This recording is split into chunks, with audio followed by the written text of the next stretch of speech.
Nho đang đứng ở plaza, tự nhiên thấy mấy cục đen đen này ở đâu. Bao vây tôi dậy nè, xong là thêm cái bà xanh này nữa. Nó xấu mà nó còn vô duyên nữa đó.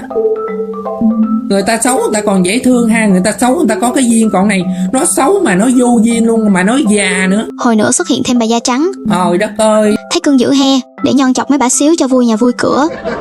Đâu chị hỏi một câu đi, có đăng ký hay follow cho chị chưa? Thiệt không?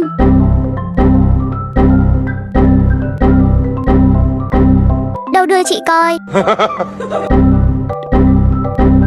Xin điện thoại qua cho chị. Giờ xin điện thoại qua mới kết bạn. Mấy bạn coi ảo thuật hem.